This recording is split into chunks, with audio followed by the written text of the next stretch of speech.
Animal means जानवर की आत्मा। गंदी आत्मा, सारी आत्माएं वैसी हैं फिर तो। चलिए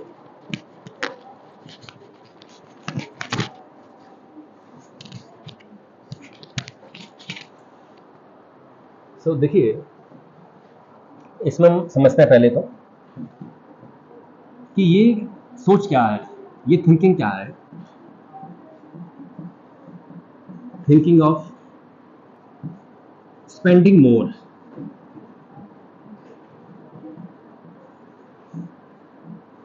मोर and saving less is called animal spirit. Animal spirit एक थिंकिंग की खर्चना है ज़्यादा और बचाना जो है वो कम है। इस थॉट को या इस फिलॉसफी को दिया किसने है? जॉन कीन्स ने। जॉन कीन नाम के फेमस इकोनॉमिस्ट ने इसे दिया।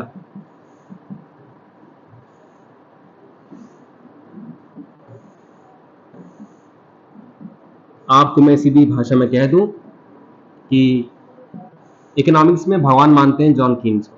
इकोनॉमिक्स का गॉड है वो एक तरह से। ये नहीं कि मतलब एक्सेप्शनली हाई इनकी वो थी, कंट्रीब्यूशन था, इसलिए क्योंकि इन्होंने जो बातें कही हैं वो आज भी बिल्कुल क्या है, सटीक अप्लाइड है। टाइम के चेंज होने के साथ कई चीज़ें चेंज होती हैं, इनकी दी हुई फिलॉसफी आज भी बिल्कुल काम करती है। तो thinking of spending more and saving less is called animal spirit. इन्होंने कहा कि किसी भी देश की अर्थव्यवस्था किससे बढ़ती है? एनिमल स्पिरिट से, ना कि लोगों की जरूरतों से। तो ही सेड, मतलब this is the reason of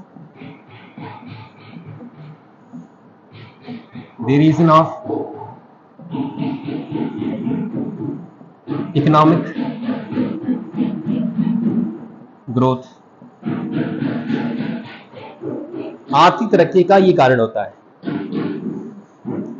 let me elaborate, पहले आप लिख लीजिए, इलेबोरेट करता हूं ये सोच क्या है। I will elaborate it.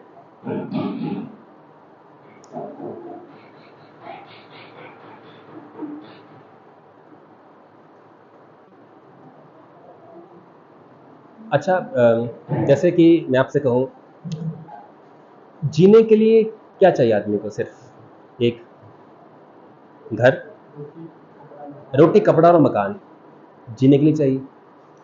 अपने जीना मतलब सरवाइव करना, सिर्फ सरवाइव करना ह्यूमन बीइंग का। अब आपसे कहूं मैं, एक नॉर्मल सर्वाइवल के लिए जीना ही तो ना हमने। भाई आदमी ने सोना है घर में जाकर, खाना खाना है, कितने रूम होने चाहिए घर के अंदर एक आपके अकॉर्डिंग? एक घर में एक नॉर्मल जीवन जीना सबने, सब उतने ही फिट के हैं, उतना ही उनको बेड चाहिए सोने के लिए, तो कितना रूम होना चाहिए घर के अंदर एक फैमिली के लिए? लगभग 5 रूम इनफ है, 4-5 रूम इनफ है। तो मुकेश अंबानी का एंटेना इतना बड़ा है, वो क्यों है? किस पर्पस के लिए?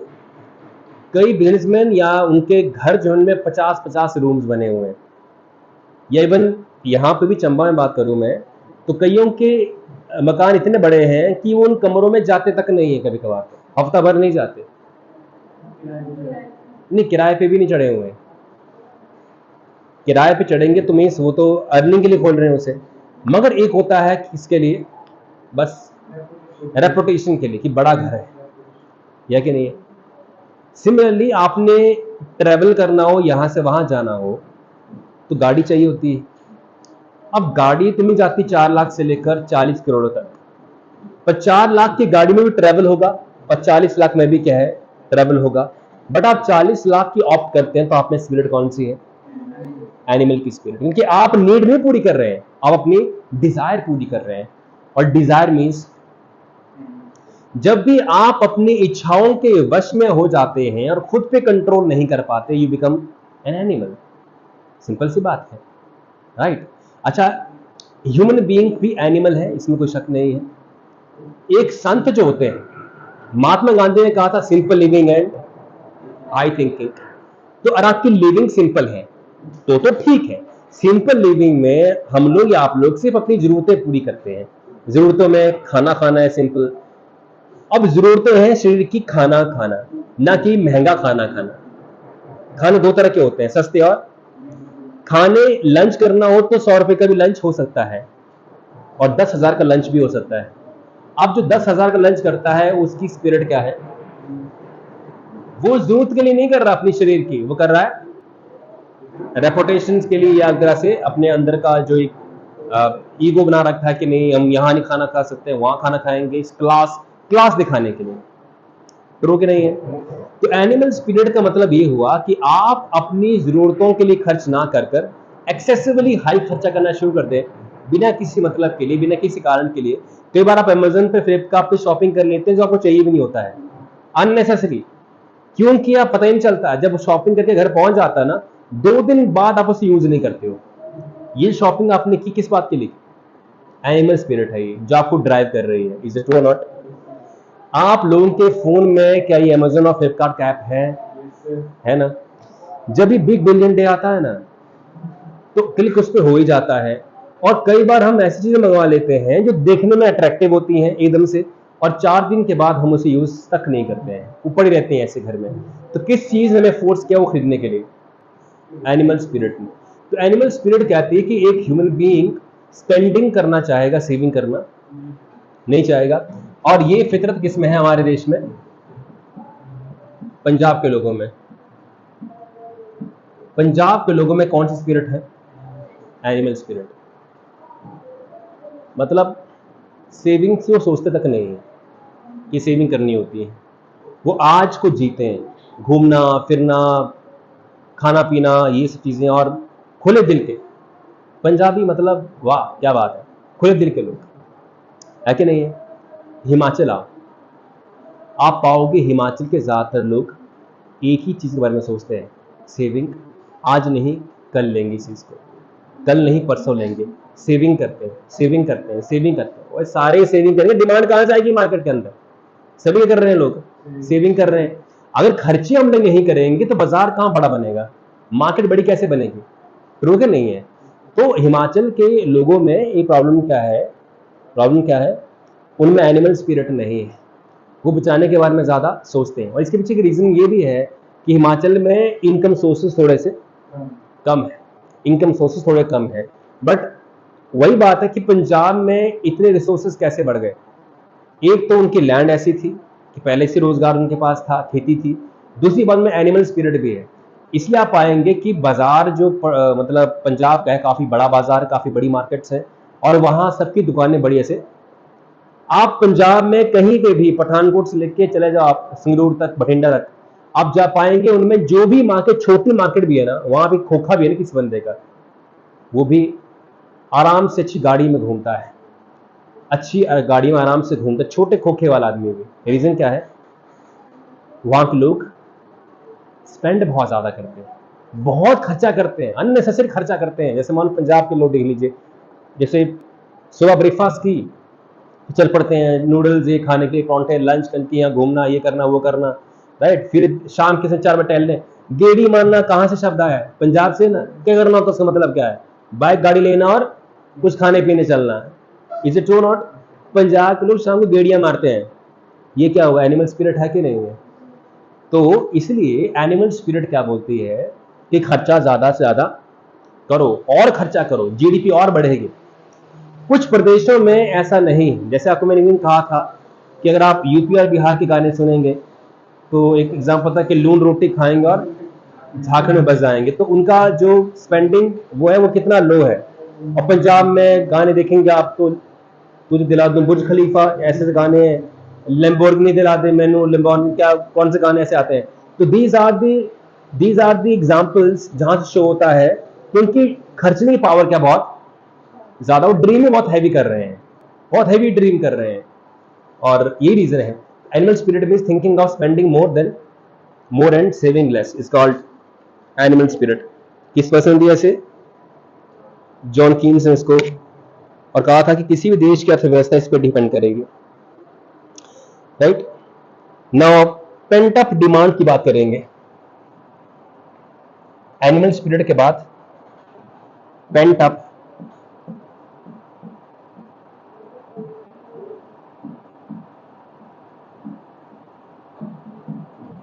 Demand. Pent, what is demand? Means मांग, और पेंट मीन्स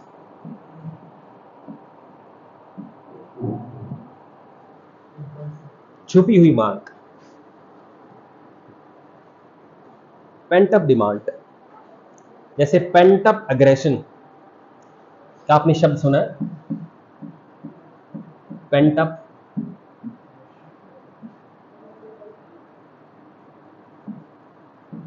अप अग्रेशन क्या होता है? अगेन छुपा हुआ गुस्सा। तो मेरा एक क्लासमेट था कॉलेज में, और बेचारा बड़ा शरीफ आदमी था, बहुत शरीफ आदमी। तो शरीफ लोगों के साथ अक्सर लोग पंगे लेते हैं, ऐसे उसे चिढ़ाना बिना मतलब के, और ऐसे पंगे लेना उसके साथ, कुछ बोलता कैसे तो है नहीं है, इस कारण से। तो होता क्या है, गुस्सा किसी को आता है, वो गुस्से को दबाता था, रोज इग्नोर मारता था उनको। एक दिन किसी ने क्या करा कि वो क्लास में आया और बैठने ही वाला था मेरे बगल में, किसी ने उसकी कुर्सी पीछे से खींच लिया ऐसे, और नीचे गिर गया। सारी क्लास हंस रही है। तो उसने उठते ही जोर से थप्पड़ लगाया उस पर्सन। वो क्या था उसका पेंट अप, रोज उस पे हंसते थे, चिढ़ाते थे, वो चुप रहता था। एक दिन जो उसने मारा तो वो घूमता हुआ गिरा है, वो लड़का जिसके उसने थप्पड़ मारा उसने। तो समटाइम्स, जैसे एक और एग्जांपल है, मेरे एक और क्लासमेट था जो क्लास में बड़ा दब्बूस आदमी, जैसे कि कुछ बोल नहीं पाता था। लड़की ने कुछ बात पूछा उससे, भी तुम्हारा नाम क्या, तो उसने चुपचाप बताना ही नाम अपना, ऐसे वाला आदमी था वो बेचारा। तो उसे रोज तंग करना, रोज से मतलब खिंचाई करना उसकी, कि तेरा नाम क्या है, नाम क्या कह रहा है, तो रोज तंग होना। एक दिन उसने गाना गा दिया था क्लास के अंदर। जब वह नाम नहीं बता पा रहा है या नाम बताने से झिझक रहा है, वो उसने गाना गा दिया। क्यों? फ्रस्ट्रेशन आ गई थी अंदर से कि मेरे को ऐसा बोलते हैं रोज, ऐसे, वो भी ऐसे हाथ रखकर। पागल हो गया था, पागल। तो अगर कोई भी चीज छुपाओगे लंबे टाइम तक, तो बाहर एकदम से फिर जब निकलती है ना, तो फिर ब्लास्ट होता है, ब्लास्ट, सीधी सी बात है। अब पेंट अप डिमांड क्या है? ऐसी मांग जो छुपी हुई थी।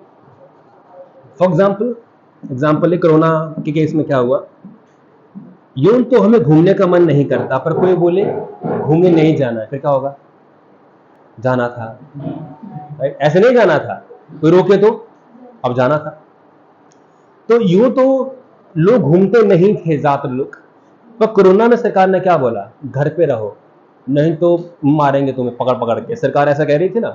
जो भी लोग बाहर निकल रहे थे, वह रात को भी दिन को भी उनकी पिटाई हो रही थी, और कई बार उनकी फोटो डालकर सोशल मीडिया पे डाल रही थी कि मैं मतलब क्या हूँ, पत्नी मैं जमाने का दुश्मन हूँ। क्या लिखा उन्होंने, क्या कर दिया था, मैंने क्या लिखवाया था कि मैंने फोटो देखी कोविड के टाइम पर, एक लड़का बेचारा स्कूटी लेके पता नहीं कहीं जा रहा था, और गवर्नमेंट ने उसमें स्ट्रिक्ट रूल्स रखे थे कि आप ट्रैवल अननेसेसरी नहीं करेंगे। जब उसे देखा, पूछा कहाँ जा रहा है, तो बता नहीं पाया सफिशिएंट रीजन कि मैं क्यों जा रहा था, क्या इमरजेंसी थी मुझे। तो उन्होंने एक कागज पे लिखवाया था कि मैं पत्नी समाज का दुश्मन हूँ, कि कोरोना फैल रहा था, इसे जाने आने से फैल रहा था, तो उसने करके कि मैं समाज का दुश्मन हूँ, और वो फोटो वायरल हो गई उसकी लड़की बेचारी, मेरा स्टूडेंट था वो। तो अब नेचुरली हो क्या रहा था, वो क्यों जा रहे थे लोग बाहर? अब जब जबरदस्ती करें आपके साथ कि घर में ही रुको, तो मन करता है कि थोड़ा सा बाहर ठंडी हवा घूम के आते हैं, अननेसेसरी। ये चीज हुई। अब हुआ क्या कि जैसे कोविड की रेस्ट्रिक्शंस खत्म होती है ना, कोविड की रेस्ट्रिक्शंस खत्म होती हैं, तो खत्म होने के बाद टूरिज्म एकदम से बूम कर गया था, टूरिज्म सेक्टर उछल गया था। क्यों? कि जो गांव के अंदर कभी घूमने नहीं जाते थे, जिंदगी में कभी घूमने नहीं गए, घूमने की उनको स्पेलिंग नहीं आती है, उन लोगों ने भी क्या ट्राई किया, रेस्ट्रिक्शन खत्म होने के बाद घूमने का ट्राई करा।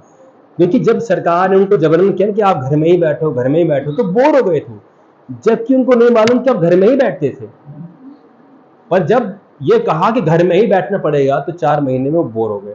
उसके बाद हर किसी गांव से, मेरे बताया फ्रेंड ने, उनकी गाड़ियां चलती हैं, उन्होंने कहा कि हमें 1 महीना जो है वो इतना व्यस्त रहे कि कॉल्स आई हैं और हम उनको सर्विसेज नहीं दे पाए हैं। वही ना, जो ये सुमो होते हैं, गाड़ी, छोटी छोटी गाड़ी जो होती हैं, इनमें ट्रैवल के लिए बुकिंग करते थे, तो उनके पास टाइम तक नहीं था, सारी मतलब एडवांस बुकिंग हो रही थी। गांव से लोग जा रहे थे, यहाँ खजार घूम रहे थे, यहाँ घूम रहे थे, और पंजाब से लोग आए थे डलहौजी खजार में। एक रूम खाली था होटल के अंदर, और क्या था, सारा पेंट अप डिमांड थी। लोग घूमना तो नहीं चाह रहे थे, पर जब रेस्ट्रिक्शंस लगाई गई उसके बाद जैसे उसे खोला गया, तो that is called paint up demand. लिखिए थोड़ा ऐसे में, after COVID-19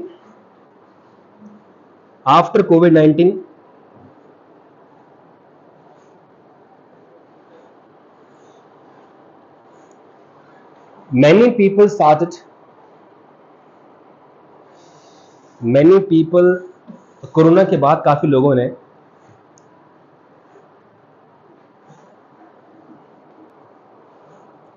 many people started making tour and trips। काफी लोगों ने पर्यटक स्थलों पर घूमना शुरू कर दिया। started making trips and travel to tourist places। तो टूरिस्ट प्लेसेस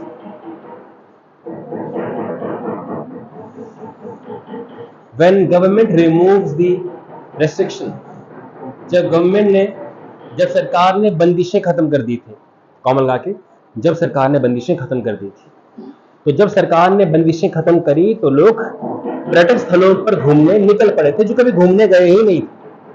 तो ये क्या था, पेंट अप डिमांड। तो ह्यूमन की नेचर क्या है कि जब आप कहेंगे कि ये मत करना तो वही करने को मन करेगा। इसलिए रेस्ट्रिक्शन लगानी नहीं चाहिए, खुले छोड़ दो, खुले तौर पे छोड़ देना चाहिए, बट आफ्टर सर्टेन एज। किसी भी बच्चे को आफ्टर सर्टेन एज खुले तौर पे छोड़ देना चाहिए। नहीं तो रोकोगे तो जैसे मैंने कई पेरेंट्स का देखा कि उन्होंने 12th तक बच्चों को ऐसे दबा के रखा ना, ऐसे दबा के रखा है गर्दन उनकी कि बस बिल्कुल अलाइनमेंट उनकी नाप तोल के रखी है। जब वो कॉलेज से बाहर गए ना, उन्होंने गांजा पीना शुरू कर दिया, दारू पीना शुरू कर दिया, एवरीथिंग दे ट्राइड। क्यों? क्योंकि वो लगता कि क्यों हमें रोक रहे हैं इस चीज के लिए। ये अच्छी बात नहीं है कि बहुत ज्यादा हम रेस्ट्रिक्शन रखें, तो कई बार बहुत ओपन करने पे भी लोग नहीं समझते हैं, ये भी ट्रू बात है, पर थोड़ा लिमिट में ही रेस्ट्रिक्शन होनी चाहिए, क्योंकि पेंट अप डिमांड पे बाहर आती है। आज कम से कम आप ये जान गए कि किसी पर्सन पर रेस्ट्रिक्शन रखोगे तो फिर क्या होगा, वो होगा ना ऐसा। जैसे मान लो हमारे घर में क्या हुआ कि राधा स्वामी बन गई फैमिली पूरी। 8वीं क्लास में जब मैं था तो राधा स्वामी बन गई। अब हम पे रेस्ट्रिक्शन नहीं खाना है, तो कहीं भी जा रहे हैं ना, फिर हम पागलों की तरह पढ़ रहे हैं। एक मतलब क्या बताऊं, बंदर जो पड़ते हैं ना केले के ऊपर, इस तरह से हो रहा है। और लोग देख के बोल रहे क्या है, क्योंकि हमें महीने बाद देखने को मिल रहा था और रोज यही था कि नहीं हो रहा है। तो इसलिए जब भी किसी पर्सन को दबाया जाएगा, उसकी इच्छाओं को दबाया जाएगा, तो जब निकलेंगे ना बाहर, वो विकराल रूप धारण कर लेंगे, वो विकराल। तो इसलिए पेंट अप डिमांड मीन्स कि जब भी किसी व्यक्ति या पर्सन पर रिस्ट्रिक्शन है तो उसके बाद वो उनकी डिमांड जब बाहर आती है। तो इसलिए इंडिया का टूरिज्म सेक्टर जस्ट कोविड की रिस्ट्रिक्शन खत्म होने के बाद बूम कर गया था, एकदम से बहुत हैवी ग्रोथ आई थी। टूरिज्म सेक्टर लगभग 24% ग्रोथ मार गया था, जो कि टूरिज्म में ग्रोथ है कोई 9% की, इतना ग्रोथ कर गया था। रीजन क्या है, पेंट अप डिमांड। अब एक है हिस्टेरिसिस, नेक्स्ट है हिस्टेरिसिस, HYSTERESIS। अच्छा, आप मुझे बताइए कि जब कोविड की रेस्ट्रिक्शन खत्म हुई थी तो क्या आप लोग घूमने गए थे कि नहीं गए थे? गए थे सारे लोग। मीन्स आप में पेंट अप डिमांड थी, तो कुछ नहीं गए होंगे। ईमानदारी से बोलना, कौन नहीं गया था? आप लोग नहीं गए थे, आप भी नहीं गए थे। रीजन क्या था? और आपका रीजन? हाँ जी, घर में ठीक थे, मतलब ये डिमांड तैयार नहीं हुई। अनुभव आपकी? अच्छा, हाँ, ठीक है। मगर फिर भी कई बार जैसे आप जहाँ रहते हैं ना, आपको जगह अच्छी नहीं लगती है, आप चाहते हैं थोड़ा सा यहाँ से मन अब हल्का किया जाए, आप कहीं बाहर को निकलते हैं। Change is very important. तो अब आपकी मैं बात नहीं कर रहा हूँ। हिस्टेरिसिस का मतलब क्या है कि जब भी कोविड जैसी कंडीशन आती है और रेस्ट्रिक्शन खत्म होती है, जब कि अब बंदिशें खत्म हो गई हैं, तो कुछ लोग बैग पैक करेंगे घूमने, यह है पेंट अप डिमांड। और कुछ लोग बैग पैक करेंगे काम पे निकलने के लिए। क्यों? उनको ये लगता है कि कोरोना से कितनी दिक्कतें हुई हैं, पैसा कमाने निकलते हैं, पैसा बचाते हैं, अब खर्चना नहीं है, अब ज़रा पैसा नहीं खर्चेंगे। जैसे कई पेरेंट्स ने बोला होगा कि पापा कोविड हट गया, घूमने चलना है, बैठो चुपचाप, सेविंग करो, सेविंग, दोबारा ऐसा हुआ तो ये क्या है? तो मेरे ख्याल से 90% लोगों ने घूमने की तरफ ऑप्ट किया होगा, पर 10% फैमिली ऐसे भी होंगे जिन्होंने सोचा होगा अब खर्चना कुछ भी नहीं है, क्योंकि कोविड में नौकरी चली गई थी, रोजगार नहीं था, क्या दिक्कतें आ गई थी, और ऐसा दोबारा आ जाए तो ये फैमिली से रखे स्टेसिस में। तो मीन्स विच मीन्स लेकिन ये एक तरह की मानसिक दशा है, it is a kind of mental condition. ये एक तरह की मानसिक दशा है, mental condition which controls people, जो लोगों को नियंत्रित करती है कम खर्च करने के लिए, which control people to spend less money, which control people to spend less money, जो लोगों को नियंत्रित करती है कम पैसा खर्च करने के लिए। एग्जाम्पल लिखिए, कोविड-19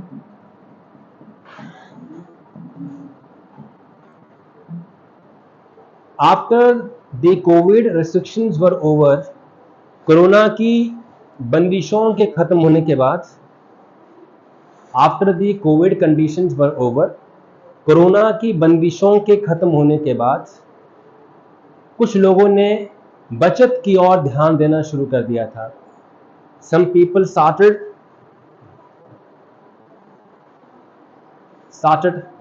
caring about more saving and less spending. कुछ लोगों ने बचत की ओर ध्यान देना शुरू कर दिया था और वे कम पैसा खर्च कर रहे थे, स्पेंडिंग लेस। ब्रैकेट में लिखिएगा, वो घूमने नहीं गए थे, ऐसे याद रखने के लिए ब्रैकेट में। एग्जाम में लिखना ऐसा, वो घूमने नहीं गए थे, बस आप तुरंत मेमोरी के लिए कि ये लोग घूमने गए थे और ये फैमिली घूमने नहीं गई थी, ये घूमने नहीं गए थे। अब ये नहीं कि आप लोगों ने जो घूमने नहीं गए थे आपका रीजन डिफरेंट था ना, आपका रीजन था कि घर में मस्त। कई लोग ऐसे होते हैं जिनको घूमना अच्छा नहीं लगता है। क्या आप वही लोग हैं जिनको घूमना अच्छा नहीं लगता है, कहीं घूमना जाना, कि आपको रूम में अच्छा लगता है रहना या घर में अच्छा लगता है रहना? आप वही लोग हैं। पर कोविड में जो हालात हो गए थे कि मतलब अंदर से आदमी जल गया था पूरी तरीके से, कि इतना घर में रहना। नहीं, मगर गांव में भी तो बोर आदमी हो जाता है ना। जैसे मान लो जिस जगह में आप रह रहे हो, आदमी बोर तो हो ही जाता है, कहाँ तक घूम लेंगे।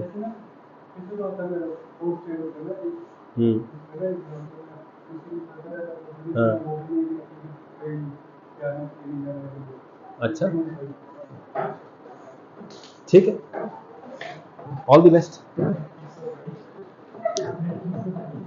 हाँ, नेटफ्लिक्स पे फिर भी देखो क्या होता है, जैसे आदमी जब कहीं को बाहर को निकलता है ना, उसका माइंड फ्रेश हो जाता है, तो माइंड फ्रेश करने की बात है, राइट। पर कई लोगों का माइंड फ्रेश घर में भी हो जाता है, तो कोई मूवी देखकर, कुछ कर कर, राइट। मैं भी घूमने नहीं गया था, मेरे भी पेंट डिमांड नहीं है, मैं भी हिस्सेस में था। ये नहीं कि सेविंग की ओर ध्यान देना है, क्योंकि मैं मूवी बफ हूँ, मैं लगातार फिल्में देख सकता हूँ, लगातार 18 घंटे फिल्में देख सकता हूँ मैं, आके फाड़ के 4 घंटे सो सकता हूँ। तो इसलिए मुझे बाहर घूमना अच्छा नहीं लगता। मैं फैंटेसी वाला पर्सन हूँ, किसी मूवी में घुसा दो तो मैं वो इसी दुनिया में अच्छा रहता। मगर कई लोगों में ये दिक्कत थी कि वो उन्हें मेंटल जो फ्रेशनेस है मिलती है घूमने से ही, तो जब तक वो गए नहीं थे तब तक वो थोड़ा सा अच्छा फील नहीं कर पा रहे थे। चलिए खैर, छोड़ी इस चीज़ को।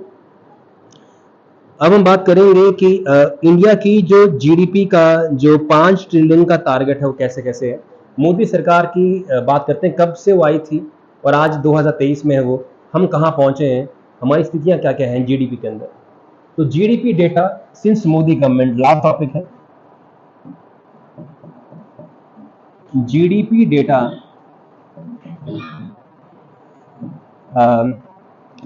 Since Modi government.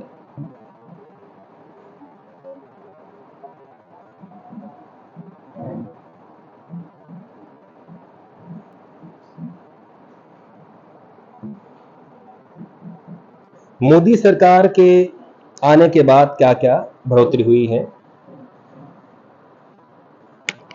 ईयर की हम बात करें तो 2014-2015 के फाइनेंशियल ईयर में मोदी सरकार पहली बार बनी। यूं कह लीजिए Modi became as prime minister first time.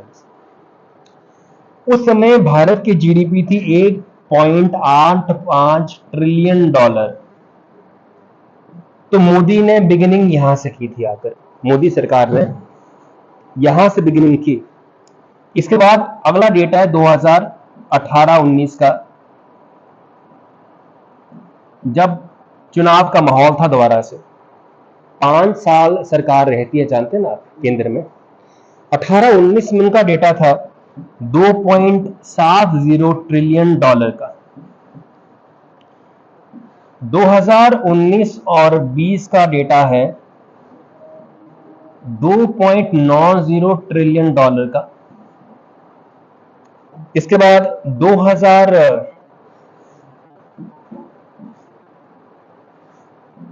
से 2000 अगर हम 22 और 23 का देखें, सॉरी, तो ये है 3.5 ट्रिलियन डॉलर का। और 2023 में ये टारगेट है, सॉरी 24 और 25 में, कैसे लिखो, 2025 टारगेट 5 ट्रिलियन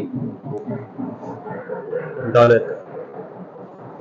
तो मोदी जब आए तो भारत की जीडीपी 2.25 ट्रिलियन थी। 10 साल में से कहां पहुंचा रहे हैं, 5 ट्रिलियन डॉलर पे। लगभग 10 साल में लगभग भारत की जीडीपी को 2 गुना कर दिया इन्होंने आकर। कितने लगभग सालों में, 10 सालों के अंदर। अब 10 सालों के अंदर जो आप बैंक में पैसा डालते हैं वो भी डबल हो ही जाता है। तो ये कोई ग्रोथ बहुत बड़ी अच्छी ग्रोथ नहीं है, एक्सीलेंस नहीं, अच्छी है बहुत, एक्सीलेंस नहीं है। पर ऐसे प्रेडिक्शन अब है कि 2030 तक भारत की जीडीपी 5 से 10 हो जाएगी। हमारी जीडीपी लगभग 2.25 थी कि नहीं थी, है कि नहीं, 2.25। लगभग 2023 में डबल हुई कि नहीं हुई है, लगभग मान के तो डबल हो चुकी है 23 के अंदर, राइट। या 24 में हो जाएगी या 25 में हो ही जाएगी ना, वो तो 5 हो जाएगी, लगभग डबल हो जाएगी। इवन 2015 और 25 देखें तो डबल से ज्यादा है। तो 10 साल लगे मोदी सरकार को जीडीपी को डबल करने में, मगर 5 से 10 ट्रिलियन डॉलर पहुंच जाएगी 2000। तो हमें 10 साल लगे अपनी जीडीपी को डबल करने में। अब लेंगे सिर्फ 5 साल जीडीपी को 5 से 10 में से अगेन डबल करने में। और ऐसा मानना है कि 2040 तक भारत जो है ना वो चीन तक को टक्कर देने वाला है, चीन को टक्कर देने जा रहा है। गवर्नमेंट चाहे भाजपा की हो या कांग्रेस की हो। किसी ने मुझसे कहा कि 2040 में सच में ऐसा होने वाला है, अगर मोदी ही रहे पीएम तो ऐसा होगा। ऐसा नहीं है। मोदी के पीएम होने से क्या होता है, मेरा काम क्या है, पढ़ाना। आपका काम क्या है, पढ़ना। बाहर ढाबे वाले का काम क्या है, खाना बनाना, राइट। अगर हम लोग अपना काम ठीक से करें तो देश आगे जाएगा ना। आज राहुल गांधी अगर बन जाए तो क्या पढ़ाना बंद कर दूंगा, क्या पढ़ना बंद कर देंगे, क्या आपके पापा जॉब पे जाना बंद कर देंगे? जब काम सेम ही रहता है, सरकार के चेंज होने से हम सेम ही है, तो क्या फर्क पड़ता है बताइए मुझे। क्या मुकेश अंबानी काम नहीं करेंगे उसके बाद व्हेन गवर्नमेंट चेंज? जब देश का कोई आदमी काम में कोई बदलाव करता ही नहीं है, या ये तो नहीं है कि मोदी फिर से आएंगे तो मैं बहुत पढ़ाऊंगा, बिछ जाऊंगा पढ़ाते पढ़ाते, लेट जाऊंगा, ऐसा तो है नहीं। जब सरकारें चेंज होने से हम अपने काम में चेंज नहीं कर रहे हैं। जो लेजी है वो मोदी के टाइम पे भी लेजी और राहुल के टाइम पे भी, गांधी के टाइम पे लेजी ही होगा। जो मेहनती है वो तब भी मेहनती थे, वो आगे मेहनती रहेंगे। आपके परिवार में जो इनकम है, आपके फैमिली, आप जो पैसा कमाते हैं या कमाएंगे, वो किस पे डिपेंड करेगा, आपके काम पे डिपेंड करेगा। जब आपका पैसा कमाना आपकी इच्छा पे निर्भर है तो इसमें सरकार कहां बीच में आ रही है? गवर्नमेंट खाली क्या बनाती है? पॉलिसीज, योजनाएं बनाती है और देश को आगे लेके जाती है। आर्थिक नीतियां, टैक्स बनाती है, पॉलिसीज बनाती है, उससे देश का आगे होता है। पर ओवरऑल देखा जाए तो लोगों पे डिपेंड करता है। ठीक है, चलिए कल बाकी बातें करेंगे।